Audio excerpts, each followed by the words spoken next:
Hello, I am Pradeep Tiwari. आप workshop technology subject देख रहे थे। प्रीवियस लेक्चर में आपने वेल्डिंग के बारे में इंट्रो पार्ट देखा है। आगे हम इसे कंटिन्यू करेंगे। आज हमें देखना है वेल्डिंग की क्लासिफिकेशन। यहाँ पे हम 3 वेल्डिंग के क्लासिफिकेशन देख रहे हैं। पहला सॉलिड स्टेट, जिसे ऑटोजीनियस भी कहते हैं। सेकेंड वन लिक्विड स्टेट, जिसे होमोजीनियस कहते हैं।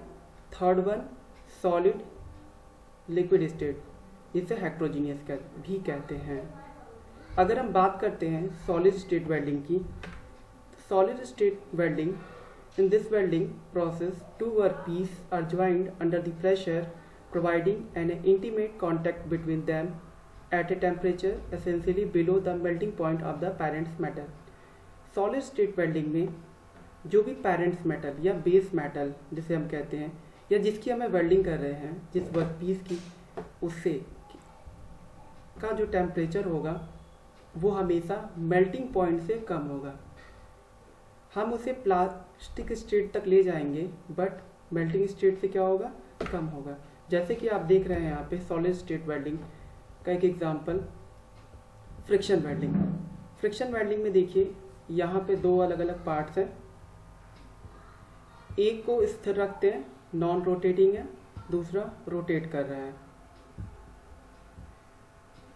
जब ये हाई स्पीड में रोटेट करने लगता है, फिर हम इसे आगे की तरफ बढ़ाते हैं एक्सिस के अलोंग, और फिर इसे टच कराते हैं। इसके कारण इन दोनों सरफेस जो कि यहाँ पे टच कर रहे होते हैं, अब देखिए यहाँ पे रोटेट कर रहा है, जिसके कारण इन दोनों सरफेस के बीच में क्या होगा, फ्रिक्शन जनरेट होगा।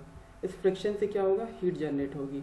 हीट जनरेट होने के बाद हम क्या करेंगे, जब एक स्पेसिफिक अमाउंट ऑफ हीट हमें मिल जाएगी जिससे ये मटेरियल प्लास्टिक डिफॉर्मेशन होने के लिए तैयार हो जाएगा, तब हम क्या करेंगे, इस वाले को मूविंग पार्ट को रोक देंगे और हमारी ये वेल्डिंग हो जाएगी।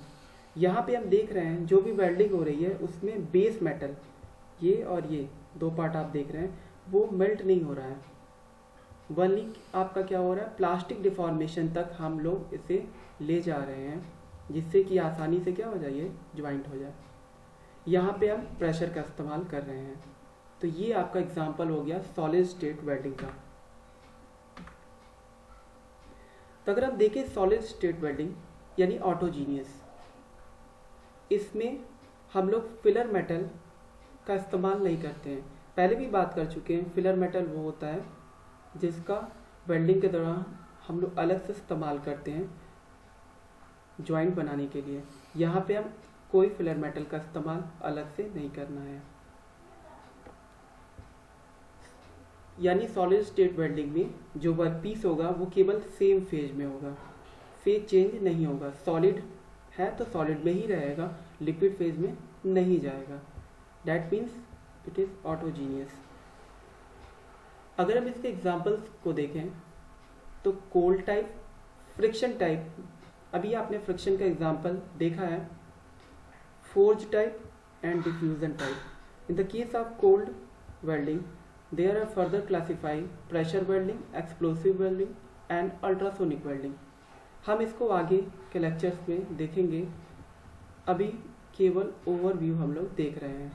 अगर हम लोग बात करते हैं लिक्विड स्टेट वेल्डिंग की, तो लिक्विड स्टेट वेल्डिंग में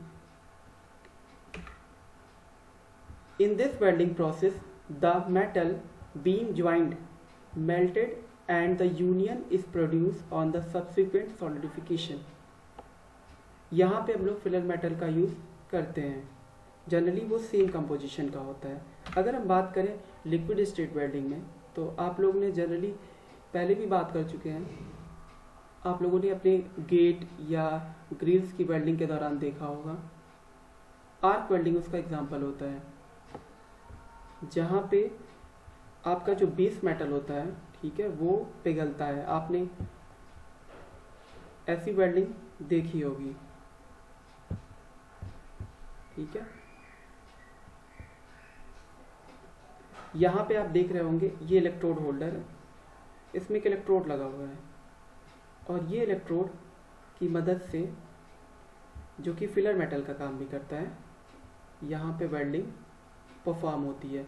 बेस मेटल भी पिघलता है और जो फिलर मेटल है वो भी यहाँ पे क्या हो रहा है, पिघल रहा है। यानी लिक्विड स्टेट वेल्डिंग में क्या होगा, बेस मेटल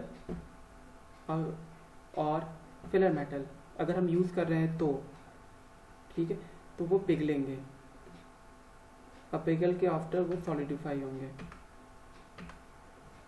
आगे अगर हम लिक्विड स्टेट का एग्जांपल देखें तो 3 टाइप के हम फर्दर क्लासिफाई कर सकते हैं, arc welding, resistance welding and chemical reaction. In case of arc welding they are further classified into flux cored, shielded gas and submerged, and the shielded gas is also further classified in TIG, tungsten inert gas welding, MIG, metal inert gas welding, and the third one plasma arc welding. Second one resistance welding, इसमें भी आप आगे spot welding और भी इसके types होते हैं, उनके बारे में आप पढ़ेंगे।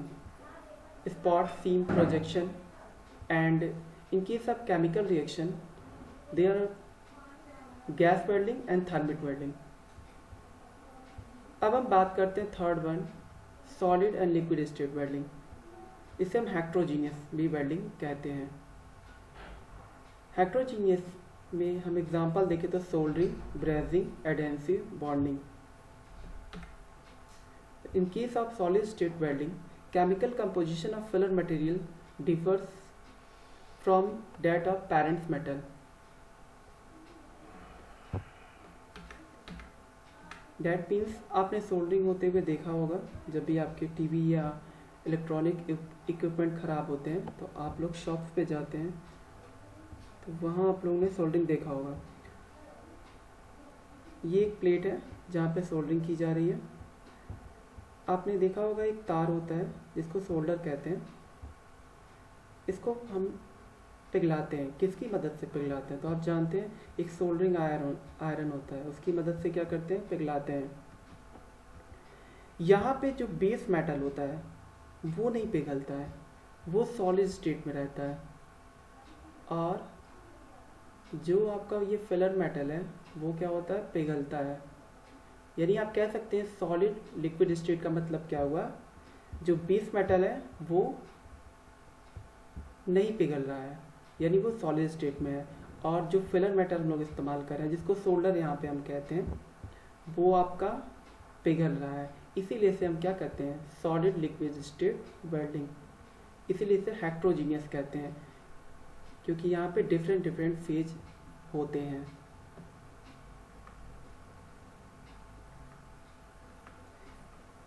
ये हम लोगों ने पढ़ा वेल्डिंग की क्लासिफिकेशन, इसके डिटेल आपको आगे पढ़ना है।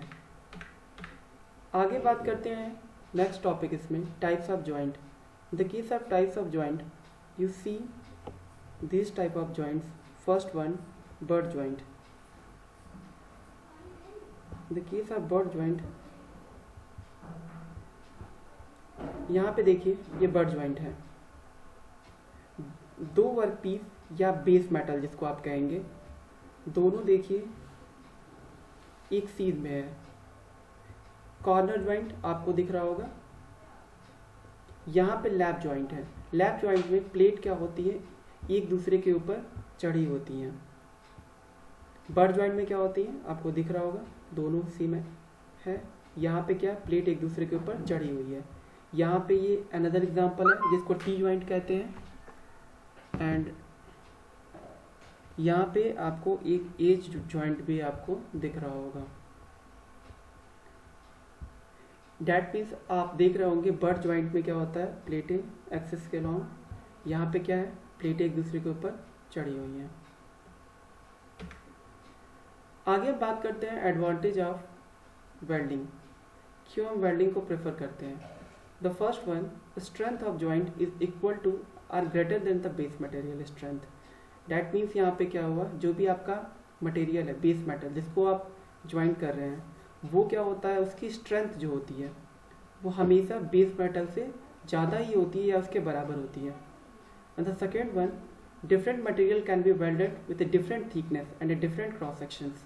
यानी अगर आप वेल्डिंग कर रहे हैं तो आप डिफरेंट मटेरियल के कर सकते हैं, डिफरेंट थिकनेस हो या डिफरेंट क्रॉस सेक्शन हो, आप इजीली वेल्डिंग कर सकते हैं at compare to other joining process.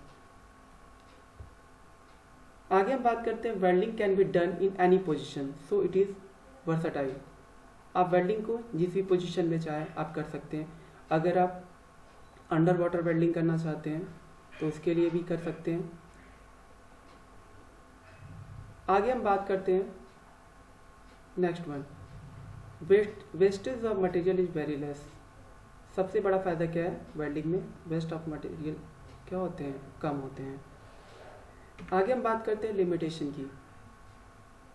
अगर हम लिमिटेशन की बात करें तो mechanical properties are not uniform throughout the cross section of welded joint. कोई भी मटेरियल जिसको आप ले रहे होते हैं, ठीक है, उसमें ज़रूरी नहीं है कि पूरे क्रॉस सेक्शन के दौरान वो सेम कंपोजिशन होल्ड करता हो। इससे आपके ज्वाइनिंग प्रोसेस में इफेक्ट पड़ता है। अगला हम देखें, skilled operator are required. Welding के दौरान आपको स्किल्ड ऑपरेटर की ज़रूरत पड़ती है as compared to other joining process. जैसा कि आप जानते हैं रिवेट ज्वाइंट या नट बोल्ट के जरिए भी आप क्या कर सकते हैं, ज्वाइंट कर सकते हैं। अगला अगर हम देखें तो इसमें कंट्रोल एटमॉस्फेयर की ज़रूरत होती है। वेल्डिंग के दौरान हमें एटमॉस्फेयर का प्रॉपर ख्याल रखना होता है, इससे वेल्डिंग पे इम्पैक्ट पड़ता है, उसकी ज्वाइनिंग क्या होगी, कमज़ोर होगी। अगला, हाई इनिशियल इन्वेस्टमेंट कॉस्ट। सबसे बड़ा इसमें ये है कि इसकी जो कॉस्ट होती है इनिशियल वो ज़्यादा होती है, इसीलिए ये कॉस्टली पड़ता है। आज के लिए इतना ही, थैंक यू।